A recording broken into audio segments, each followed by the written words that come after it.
Jam jam gangs என்ன நேத்து வந்து அந்த எபிசோட பார்த்துட்டு பயங்கர மன உளைச்சலுக்கு உள்ளாகி டிவி ஆஃப் பண்ணிட்டு போய் படுத்துருப்பீங்கன்னு நெனைக்கிறேன்.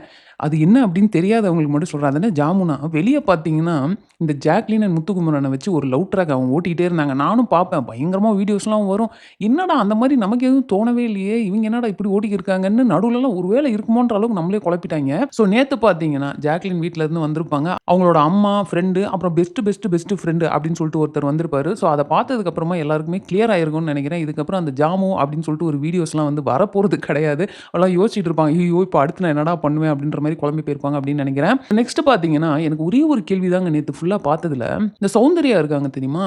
திடீர்ன்ட்டு இந்த முத்துக்குமரன் அவங்க வீட்ல இருந்து வரதுக்கு முன்னாடி அவர் வந்து உட்கார்ந்திருப்பாரு. அவங்க வீட்ல தான் அடுத்து வரப்போறாங்க. அப்ப திடீர்னு அவங்க பாட்டுக்கு தீபக் கிட்ட போயிட்டு, எனக்கு வந்து முத்துக்குமரன வந்து ரொம்ப பிடிக்கும். ரொம்ப இன்னசென்ட்டா இருக்க மாரி இருக்குல்ல. அந்த லிவிங் ஏரியால பேசுறத தவிர்த்து, மத்த டைம்லாம் எனக்கு ரொம்ப பிடிக்கும். இத நான் வந்து சொன்னதே கிடையாது அப்டின்னுவாங்க. எனக்கு ஒண்ணுமே புரியல. இது யார் சௌந்தர்யாவா பேசுறாங்கன்னு. ஏன்னா, அவங்க இந்த மாரி பேசினது வந்து ரொம்ப வித்தியாசமா இருந்தது.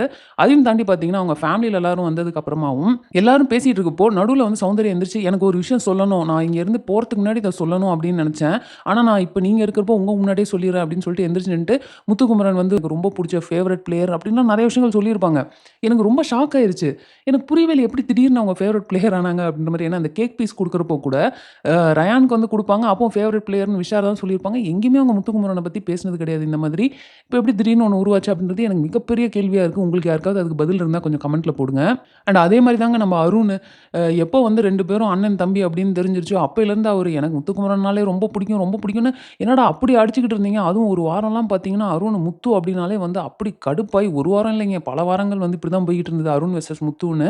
அவரு என்னன்னா திடீர்னுட்டு அப்படி ஒரு பாசம் அப்படின்னு ஆயிட்டாரு. எந்த அளவுக்கு அப்படின்னு பார்த்தீங்கன்னா, நம்ம விஷால் ஒரு ஓரமா போய் உட்காந்து பொசசிவா ஃபீல் பண்ணி என்னடா இப்படி அப்படின்ற மாரி அவரு ஒரு பக்கம் ஃபீல் பண்ணிட்டு இருக்க அளவுக்கு வந்து இவங்க வந்து பாசத்த வந்து கொட்டிக்கிட்டு இருந்தாங்க. சரி இதெல்லாம் முடிஞ்சுச்சுன்னு பார்த்தீங்கன்னா, இன்னைக்கு வேற லெவல் கன்டென்ட் போயிட்டு இருக்கு. என்ன அப்படின்னு பார்த்தீங்கன்னா, ப்ரோமோ 1 வந்திருக்கு. அதுல என்ன நம்ம சௌந்தர்யாவ பார்க்கறதுக்கு விஷ்ணு சடனா ஒரு சர்ப்ரைஸ் குடுக்குற மாரி உள்ள வராரு. அண்ட் நமக்கு முன்னாடியே தெரியும் 2 டேஸ் பேக்கே அவங்க ஜாக்லின்ட்டலாம் சொல்லியிருப்பாங்க. நான் வந்து வந்தா ப்ரொப்போஸ் பண்ணிருவேன் அப்படின்ட்டு. ஜாக்லினுமே பார்த்தீங்கன்னா, மைக்ல பிக் பாஸ்ட்ட வந்து, "பிக் பாஸ் நோட் பண்ணிக்கோங்க. உங்களுக்கு ஏதாவது கன்டென்ட் வேணும்னா அவர உள்ள அனுப்பி விடுங்க" அப்படின்ற மாரிலாம் வந்து ஃபன் பண்ணியிருப்பாங்க. ஸோ அதே மாரி விஷ்ணு உள்ள வராரு. இவங்க என்ன பண்றாங்க அப்படின்னு பார்த்தீங்கன்னா, தட்ல "வில் யூ மேரி மீ" அப்படின்னு சொல்லிட்டு ஏதோ ஒண்ணு எழுதி குடுத்து, அவங்க அந்த "வில் யூ மேரி மீ" அப்படின்னு அந்த குடுக்குறாங்க தெரியுமா? அந்த பிளேட்ட பார்க்குறப்போ, கண்டிப்பா இது சௌந்தர்யா வீட்ல ரெடி பண்ணதே கிடையாதுடா. இது வந்து பிக் பாஸ் வந்து குடுத்த டாஸ்க்கா இருக்குமோ அப்படின்றது தான் எனக்கு பேக் ஆஃப் த மைண்ட் ஓடிட்டு இருக்கு. ஏன்னா எல்லா ஃபேமிலி உள்ள வரப்போவுமே வந்து ஒரு டாஸ்க் குடுத்தாங்க. அந்த மாரி எதையாவது குடுத்துருப்பாங்களோ? இல்ல இவங்க கேமரால போயிட்டு எனக்கு கொஞ்சம் வேணும் அப்படின்னு ரிக்வெஸ்ட் பண்ணாங்களான்னு தெரியல. அவரு பயங்கரமா ஷாக் ஆயி, அவரு வந்து எஸ் அப்படிங்கிற மாரி தான் சொல்றாரு. பட் அவரு என்னன்னா, "டேய் பிளாங்க் ஆயிடுச்சுடா எனக்கு" அப்படின்னு மாரி சொல்லிட்டு, "நான் உங்கள சர்ப்ரைஸ் பண்ணலான்னு வந்தேன். நீங்க என்ன சர்ப்ரைஸ் பண்ணிட்டீங்களே" அப்படின்ற மாரி சொல்றாரு. அண்ட் இந்த மாரிலாம் இதுக்கு முன்னாடி எனக்கு நடந்ததே இல்ல லைஃப்ல ஃபர்ஸ்ட் டைம் அப்படின்றாரு. சௌந்தர்யாவும் பார்த்தீங்கன்னா, "எனக்கும் தான்டா" அப்படின்ற மாரி சொல்றாங்க. ஸோ பார்க்கறதுக்கே ஒரு மாரி கியூட்டா இருந்தது. பட் இது எனக்கு என்னமோ இது எல்லாமே பிளான்டா இருக்குமோ அப்படின்ட்டும் பேக் ஆஃப் த மைண்ட் ஒண்ணு தோணுது. சௌந்தர்யா திடீர்னு இந்த வாரம் ஃபுல்லா பார்த்தீங்கன்னா, சர்ப்ரைஸ் மேல சர்ப்ரைஸா நெறையா பண்ணிட்டு இருக்காங்க.